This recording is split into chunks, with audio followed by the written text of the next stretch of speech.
request protocol to escort His Excellency. La Asamblea escuchará The Assembly will hear an address by the Prime Minister of the Islamic Republic of Pakistan, His Excellency Imran Khan. May I request protocol to escort His Excellency. I have great pleasure in welcoming His Excellency Prime Minister of the Islamic Republic of Pakistan, and I invite him to address the General Assembly. Bismillah ar-Rahman ar-Rahim. Iyyaka na'budu wa iyyaka nasta'in. Mr. President,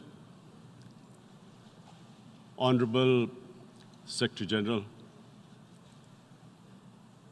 Excellencies,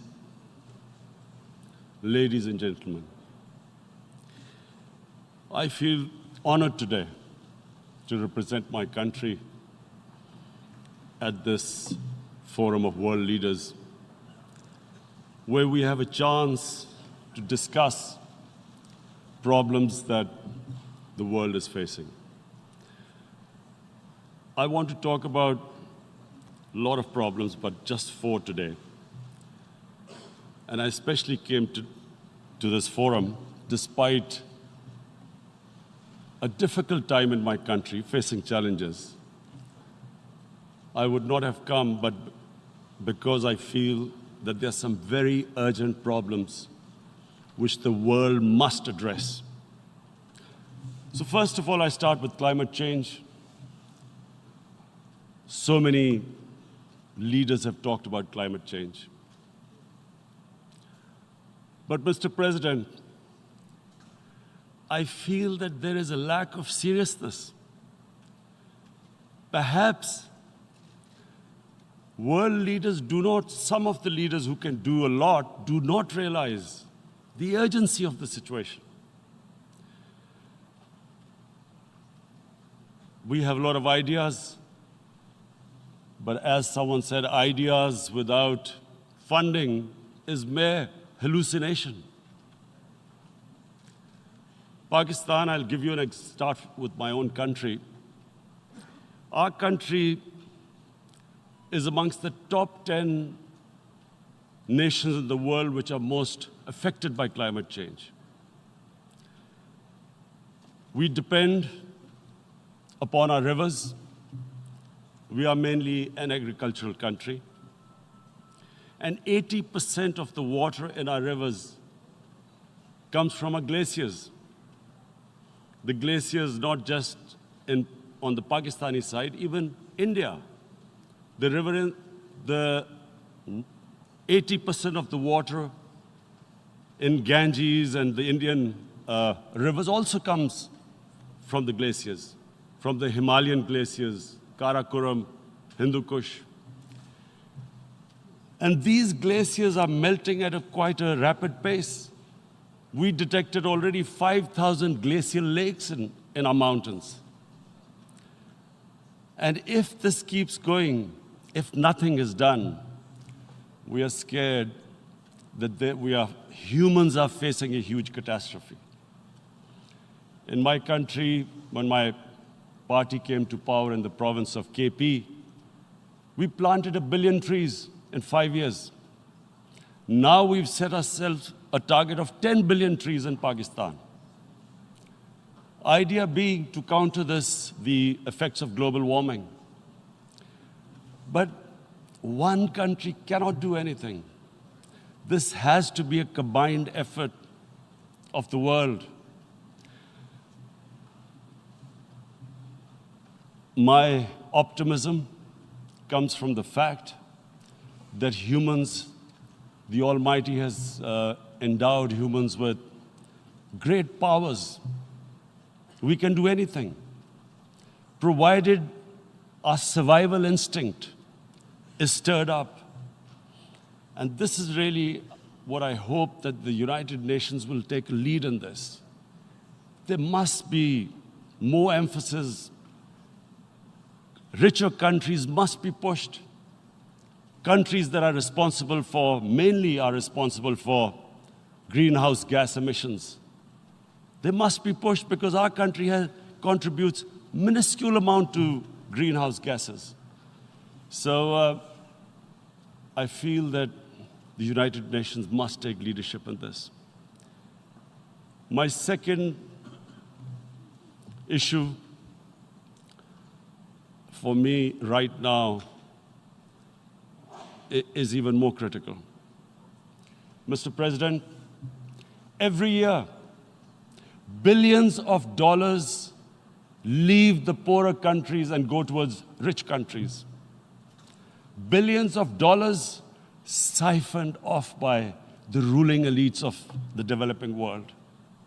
And they find their way into Western bank accounts, offshore accounts, tax havens, expensive properties hidden behind companies bought in Western capitals.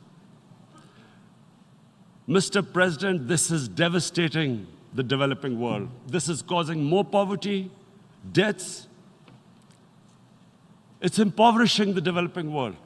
The difference between rich and poor countries is growing because of this. Money laundering, which happens because money leaves the poorer countries into rich countries, is not treated the same as, for instance, money from drugs or terror financing. The seriousness which terror financing and money from drugs, the way it is treated, it's not the same. The way the poor countries are being plundered by their elites. It's not happening. In my country, when I took charge of our government a year back, in the 10 years preceding that, our total debt went up 4 times. The debt we had accumulated in 60 years, just in 10 years, it went up 4 times. As a result, the total revenue we collected in 1 year, half of it went into debt servicing. How are we going to spend money on our human beings, 220 million people, when half the money is going into debt servicing? Because our country was plundered by the elites, the ruling elite.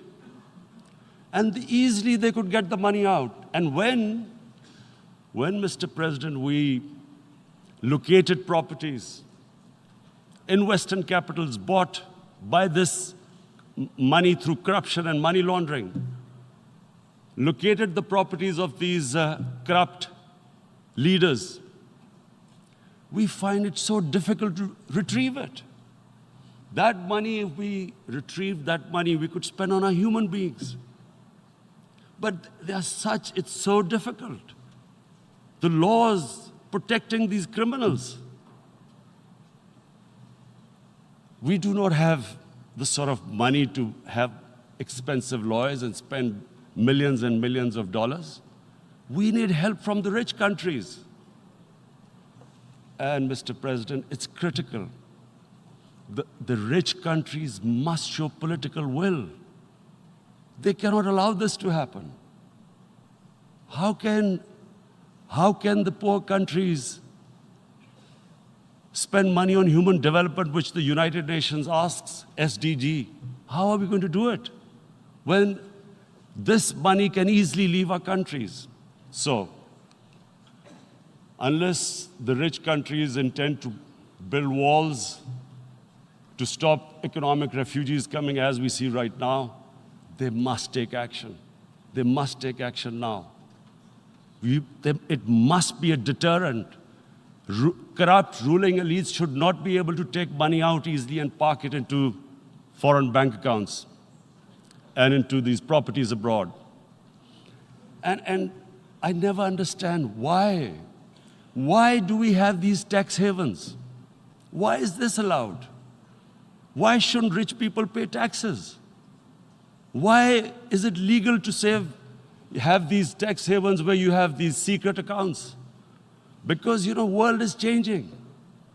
The population of the world is growing.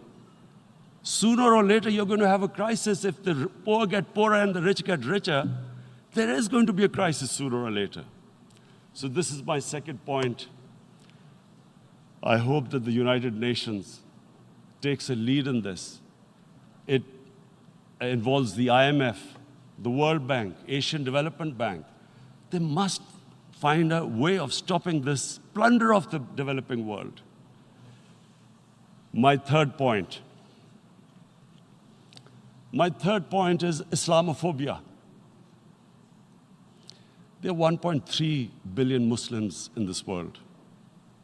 There are millions of Muslims living in other countries, European countries, in the US, as minorities. Islamophobia, since 9/11, has grown at a pace where it is alarming. Human communities live together. There should be understanding amongst them. But Islamophobia is creating a division. Muslim women wearing hijab, it's become an issue. It's become an issue in some countries. Hijab is some sort of a weapon. A woman can take off her clothes in countries, but she can't put on more clothes. How is this happening? Because of Islamophobia. And how did this Islamophobia start? After 9/11. And why did it start? Because certain Western leaders equated terrorism with Islam. Islamic terrorism. Radical Islam. What is radical Islam? There is only one Islam, and that is the Islam we follow of Prophet Muhammad sallallahu alaihi wasallam. There is no other Islam. Radical Islam, Islamic terrorism, what message did they send to people in the West? And why is there Islamophobia? How is a person in New York, in the Midwest, in the US, in European capital, how is he going to distinguish between who is a moderate Muslim and who's a radical Muslim? Because terrorism has nothing to do with any religion. This Islamic terrorism, Islamic radicalism, and sadly used by leaders, this has been the main reason for this Islamophobia. And it has caused pain amongst Muslims. We in Muslim countries watch this Islamophobia traveling abroad, and it's getting worse. And may I just say, Mr. President, that in European countries, it is marginalizing Muslim communities. And we all know that marginalization leads to radicalization. Some of the people who ended up as militants in Syria and other places were from marginalized Muslim communities. And my point here is that we must address this issue. I'm sad to say that we Muslim leaders have not addressed this issue either. After 9/11, when this thing came about war against radical Islam, rather than Muslim leaders trying to explain to the West that there is no such thing as radical Islam, in all human communities, they are radicals. They're liberals and rest are moderate. All human communities, Christians, Jews, everyone has it. But Islam is not radical, neither Judaism, neither Christianity, neither Hinduism. No religion preaches radicalism. The basis of all religion is compassion and justice, which differentiates us from the animal kingdom. But unfortunately, the Muslim leadership was so scared of being called radical Islam that all of them became moderates. In Pakistan, we were in the eye of the storm, and our government coined a phrase called enlightened moderation. No one knows what it meant, but everyone started putting on Western suits that they were moderates, started speaking. Even those who didn't know English would speak English because they were moderates. No one had a clue what it was. Because we, in the Muslim world, did not explain to the West that there is no such thing as radical Islam. One of the reasons why, after 9/11, Islam was supposed to be equated with terrorism was suicide attacks. Because the 9/11 bombers did a suicide attack, all sorts of theories came up that the Muslims are involved in suicide attacks because they will get virgin in heavens. Some came up with, what about women, suicide attackers? So this bizarre thing happened. No one explained. Suicide attacks and Islam were equated. No one did research that before 9/11, the majority of suicide attacks in the world were by Tamil tigers, who were Hindus. No one blamed Hinduism, and quite rightly. What has Hinduism got to do with what desperate people were doing in Sri Lanka? We all know we've seen films about Japanese kamikaze pilots at the end of the Second World War doing suicide attacks. No one blamed the religion. But here we were trying to prove we were moderates and not explaining to the West. But the most important thing I wanted to say here today, in explaining this Islamophobia, Mr. President, and I feel it's very important because I've spent, because of I played professional sport in England, I spent a lot of time there, so I know how the Western mind works and how West views religion. So where the misunderstanding about Islam came. And one of the reasons it caused Islamophobia. That was, in 1989, this book was published, maligning, insulting, ridiculing our Prophet Muhammad sallallahu alaihi wasallam. And there was a reaction in the Muslim world. The West couldn't understand what was the problem. Because in the West, because I have spent so much time in the West, religion is perceived completely differently. They don't look upon religion like we do. And so, Islam was supposed to be an intolerant religion. It was against freedom of expression. And Islam took a real beating 30 years ago. I still remember it became a watershed. And every 2 or 3 years, someone would malign our Prophet, peace be upon him. There would be a reaction by the Muslims. And again, it was Islam, an intolerant religion. Again, this time, I blame a certain section of the people in the West who deliberately provoked this, knowing the impact it would have. But the majority of the people in the West didn't understand. This is where, again, Muslim leadership let the Muslims down. We should have explained to them what our Prophet, peace be upon him, means to us. So in 1 minute, I'll try and explain what he means to us. Our Prophet was the witness to the divine book, the Holy Quran. The Holy Quran is the book of guidance for Muslims, and the Prophet's life was living the Quran. He was an example of what the Quran guided us to be. So he is the ideal we all try to get to.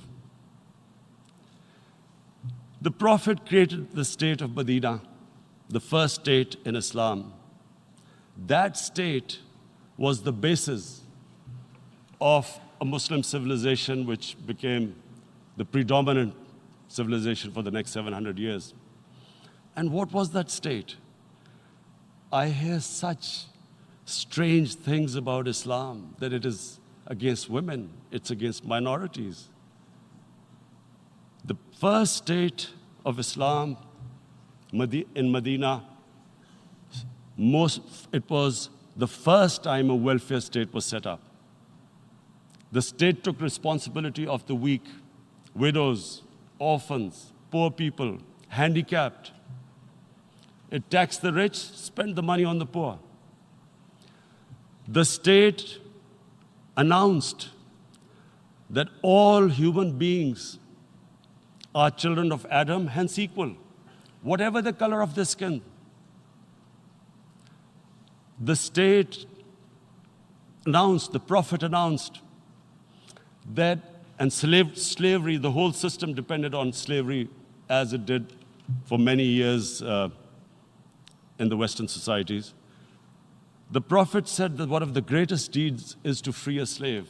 But because the society depended on slavery, he said, but if you have to, treat them as an equal member of the family.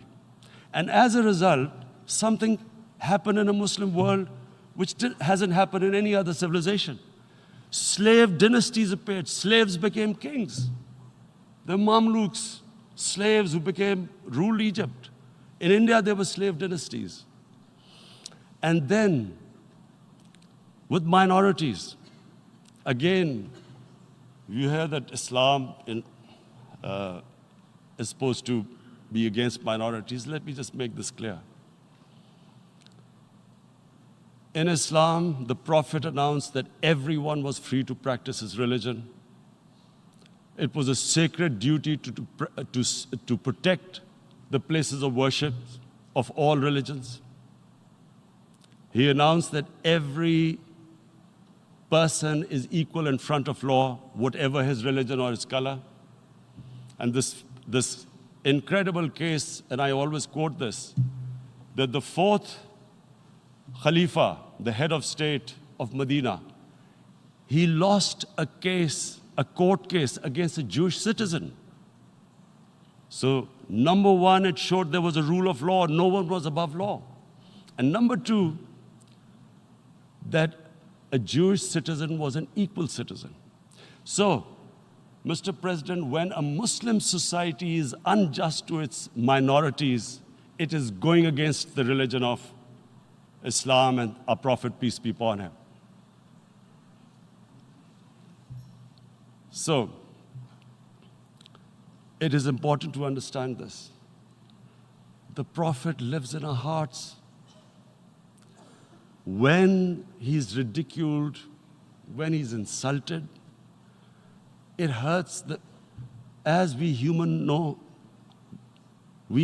beings understand one thing, the pain of the heart is far, far, far more hurtful than physical pain. And that's why the Muslims react.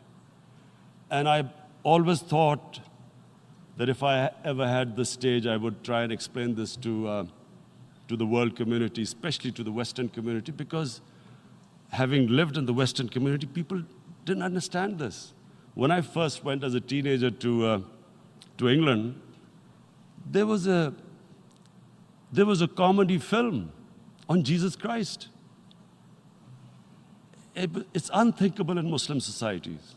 So we need to explain that, look, in a human community, we must be sensitive to what causes pain to other human beings. We have, in the Western society, and quite rightly, the Holocaust is treated with sensitivity because it gives the Jewish community pain. That's all we ask. That do not use freedom of speech to cause us pain by insulting our Holy Prophet. That's all we want. And now, the number fourth point, Mr. President, and this is the most critical point, is the reason why I especially came here. It is about what is happening in Kashmir. Before I go on this, I want to make one thing clear, that when we came to power, my first priority was that Pakistan would be a country which will try its best to bring peace. We had been through this war on terror. We joined the United States war on terror after 2001. And Pakistan went through one of its worst periods where 70,000 Pakistanis died and over 150 billion was lost to our economy. And Mr. President, I oppose the war because in the 80s, Pakistan had joined the Western countries in what was the freedom struggle then in Afghanistan against the Soviets. And it was funded by the Western countries. These Mujahideen groups, which were treated in guerrilla warfare, were trained by Pakistan Army, funded by the Western countries, and especially US, and they waged what was a freedom struggle in Afghanistan. The Soviets called them terrorists. We called them freedom fighters. 1989, the Soviets retreated. The Americans packed up and left. Pakistan was left with these groups. Come 9/11, Pakistan joined the United States in this war on terror. And now our government was supposed to, the reason why I opposed joining this war, because here we had indoctrinated them in jihad, meaning freedom struggle against foreign occupation. Now, because we had joined the US, and the US had occupied Afghanistan, now we were supposed to tell them that, no, this is not freedom struggle and jihad, it's terrorism. So that's why I tried to tell then government that, stay neutral because you will have leverage over them. You will be able to control them. But if you join them, you become collaborators and they will attack you, which is what happened. They turned against us. We went through a nightmare. 70,000 people killed in a war we had nothing to do with. No Pakistani was involved in 9/11. Taliban were in Afghanistan. Al-Qaeda was in Afghanistan. What had we to do with it? 70,000 Pakistanis died. So when we came to power, we decided that we would dismantle what was left of these groups. And this decision was taken not just by us, but by all the political parties in Pakistan. Unfortunately, they didn't implement it. So we came to power, we decided to implement it, and we dismantled whatever was left of the groups. And I know that India keeps accusing us that there are these groups there. I would like the United Nations to send observers, see for themselves what we've done. No Pakistani government would have dared to do this because it would have created strife. But we decided that there would be no militant organizations in Pakistan.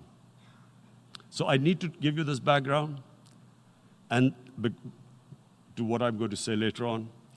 And secondly, we started mending fences. I invited the Afghan president. We developed a relationship with Afghanistan. We had problems with Iran. We mended fences there. And then India.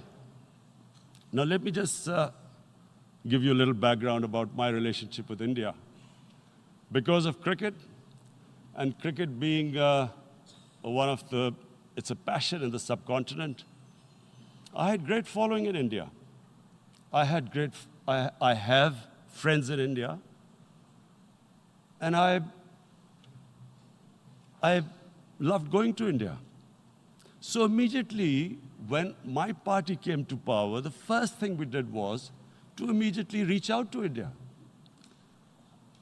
And I spoke to President Modi, and I said, look, we have similar problems.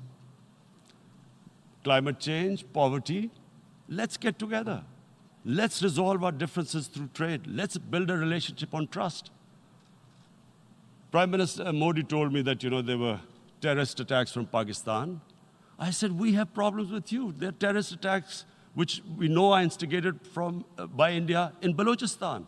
We caught a spy, Kulbhushan Yadav, who admitted what the sabotage going on in Karachi and Balochistan. So we said, look, let's leave that behind. Let's move forward. Our main priority should be our people. The highest number of poor people live in the Indian subcontinent.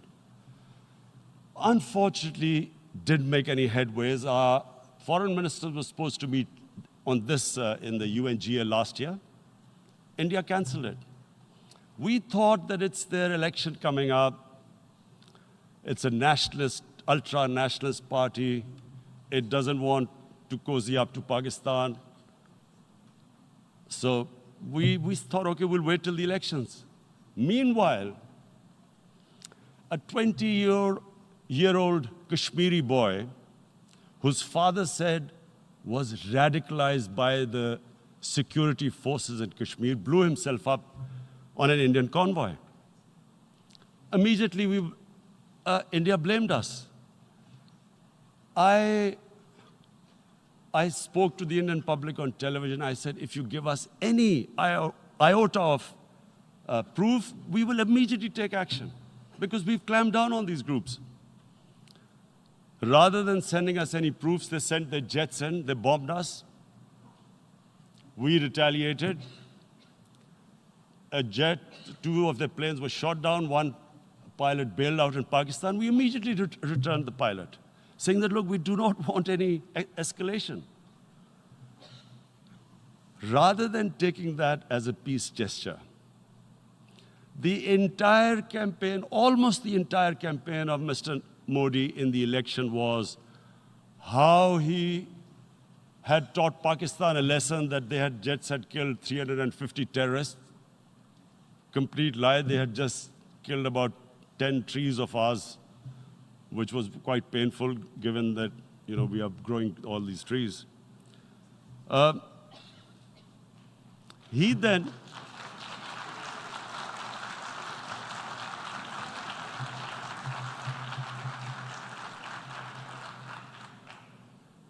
the election campaign, Mr. Modi used words like, this is just a trailer, the movie is about to start. I went into Pakistan and taught them a lesson. This was the election campaign. Okay, so we thought, us politicians make all these statements to win elections. So, okay, after elections, we'll get back to our normal relationship. Well, the moment the elections ended, we approached India, no response, but then we discovered they were trying to push us in the FATF blacklist to bankrupt us. That's when we realized there was an agenda. And that agenda became obvious on the 5th August when India went against 11 United Nations Security Council resolutions, which say that Kashmir is a disputed territory and the people of Kashmir have the right of self-determination. They went against that. They went against Simla Accord, which is about bilateral, sorting out our differences through bilateral means, went against that. They actually went against the Indian Constitution. Illegally, they revoked Article 370, which gave Kashmir the special status. They got an extra 180,000 troops there. Total number of security forces in Kashmir now are 900,000. And they put 8 million people of Kashmir under curfew.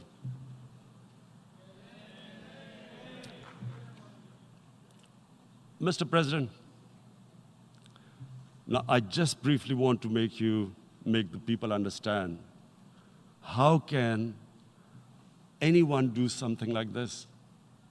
And for that, I have to explain to you what is RSS. RSS, Mr. Narendra Modi is a life member of RSS. RSS was an organization that was inspired by Adolf Hitler and Mussolini, came about in 1925. They believed in racial purity, racial superiority. They also believed they were an Aryan race like the Nazi believed they were an Aryan race. All that I'm saying can be verified. This is the time of information revolution. You can Google all this, what I'm saying.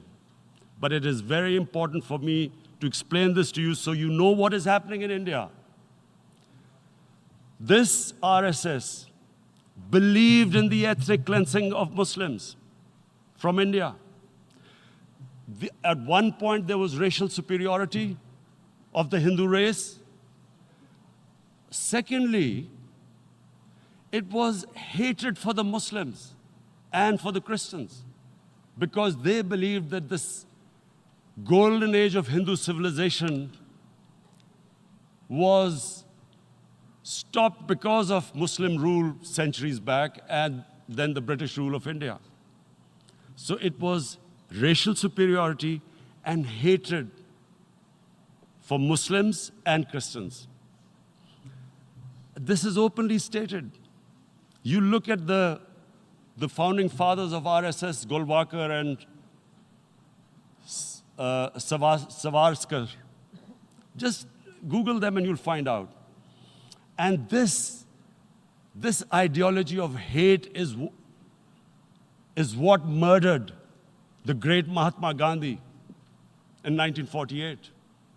It was this ideology of hate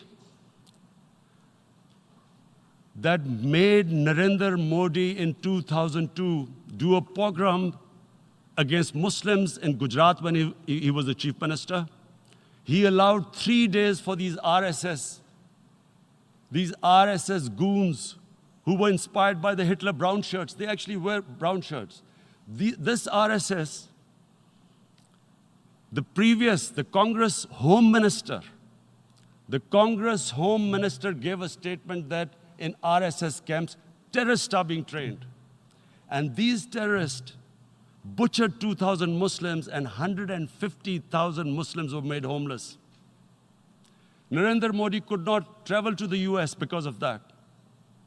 And I need to make you understand this background before I explain to you that what sort of a mindset would lay siege to 8 million people with 900,000 troops.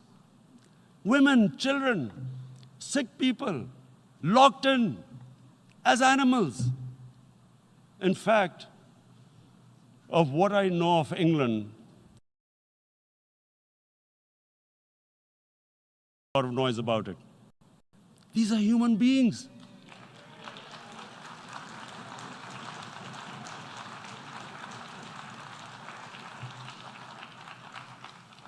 And Mr. President, what comes with racial superiority, these illusions of Aryan superior race, is arrogance. The two go together. And it's arrogance that makes people make mistakes and do stupid things. Cruel things like what Narendra Modi has done. It's sheer arrogance.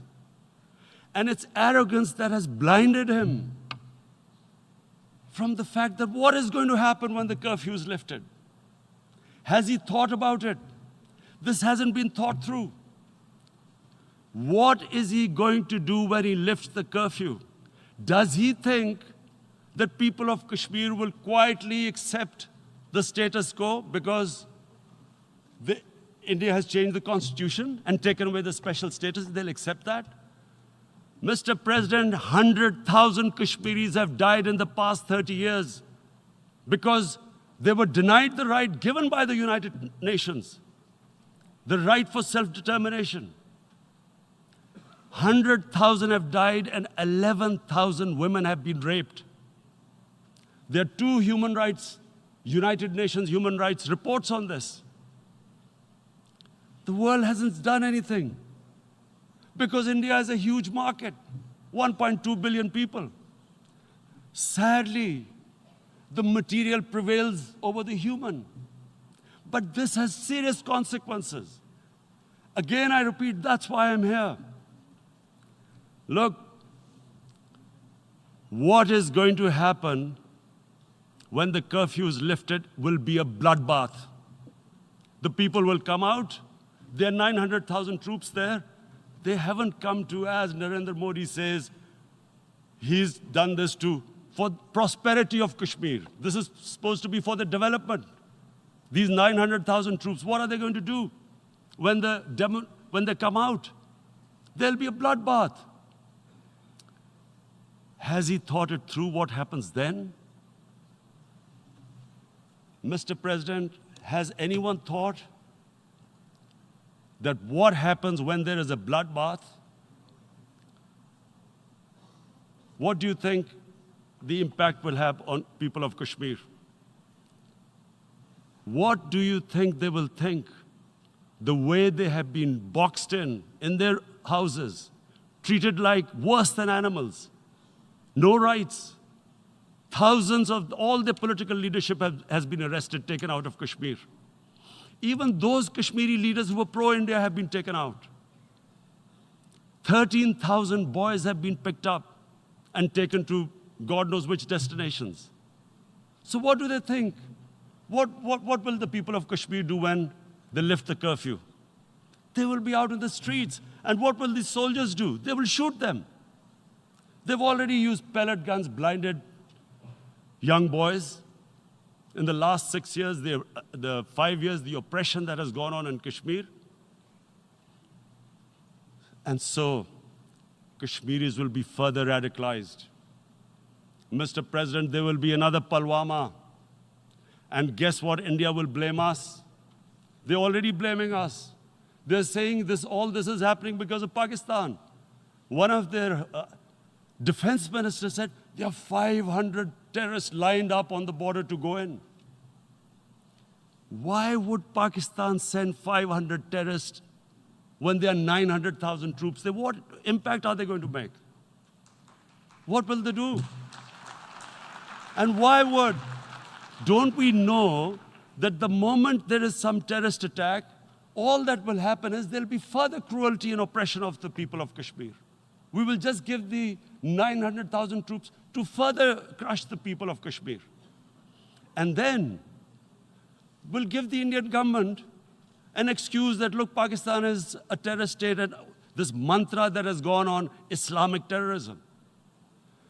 The moment you use this catchword, Islamic terrorism, the whole world turns away. No one talks about human rights.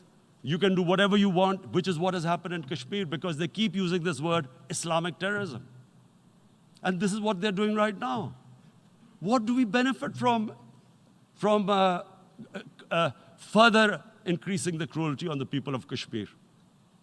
And why would we want this? But there is no other narrative left for India. As when they lift the curfew, whatever happens, Pakistan will be blamed, and there is always a danger of another Pulwama. They might come and bomb us again, and then another cycle might start. And what does Narendra Modi think that 180 million Muslims of India are thinking right now? Aren't they watching these Kashmiris stuck inside for 55 days they've been stuck in? Aren't they watching? What do you think? Don't you think that the Muslims will be radicalized in India? And I'm talking about 180 million people. And when they get radicalized, there will be some incident in India somewhere down the line. Again, we will be blamed. And I'm warning you right now, again, we will be blamed. And Mr. President, what about 1.3 billion Muslims who are watching this? And they know that it is only happening in Kashmir because they're Kashmiri Muslims. This is not happening to Kashmiri Hindus. They know that this is happening because of their religion. So what do you think they will be thinking? What do you think the Jewish community would think if they were, forget 8,000 Jews stuck like this? What do you think Europeans would think? What do we think? I mean, any human community, if their members are stuck like that, what do you think they will think? Are we a children of a lesser God? Is it not going to cause us pain? And then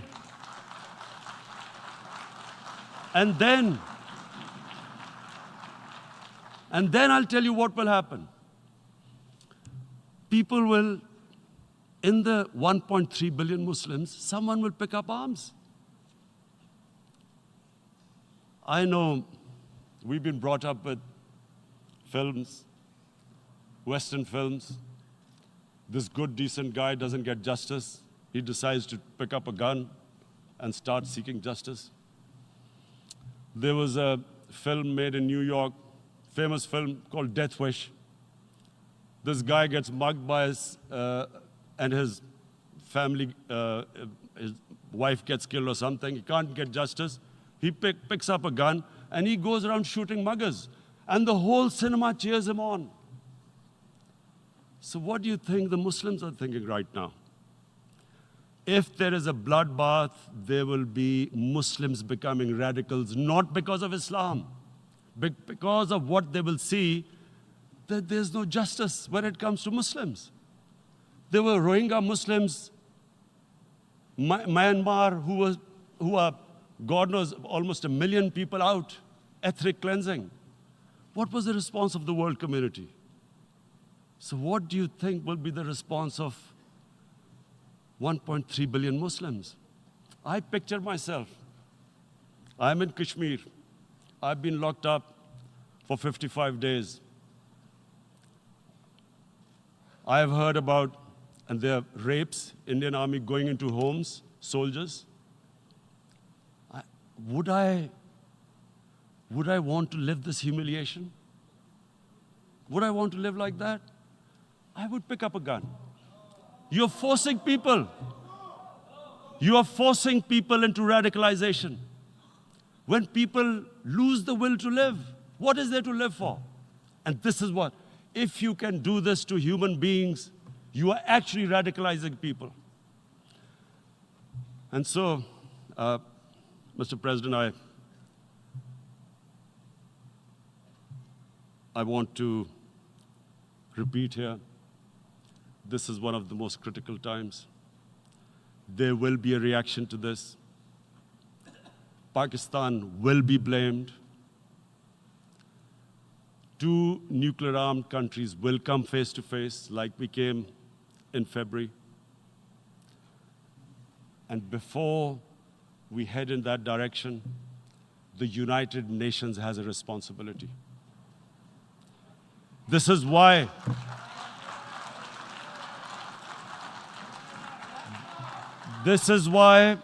the United Nations came into being in 1945. You were supposed to stop this happening.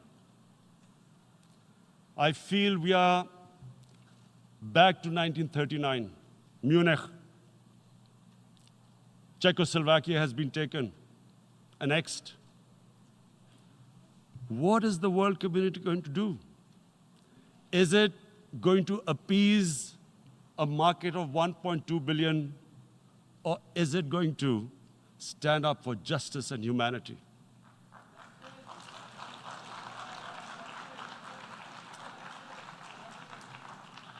If this goes wrong, you hope for the best, but be prepared for the worst. If a conventional war starts between the 2 countries, Mr. President, if a conventional war starts, and anything could happen, but supposing a country 7 times smaller than its neighbor is faced with the choice, either you surrender or you fight for your freedom till death, what will we do? I ask myself this question. And my belief is, La ilaha illallah, there is no God but one. And we will fight. And when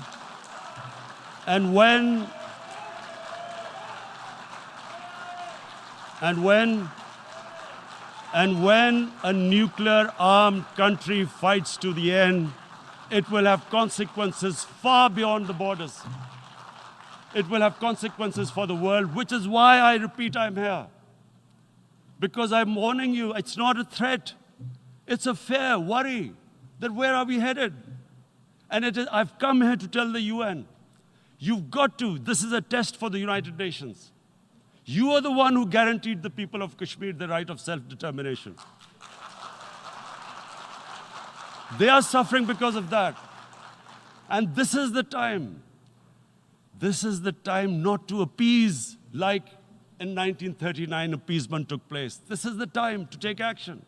And number one action must be that India must lift this inhuman curfew, which has lasted for 55 days. It must free all political prisoners, and especially those 13,000 boys that have been picked up. Parents don't know where they've disappeared. And then the world community must give the people of Kashmir the right of self-determination. Thank you.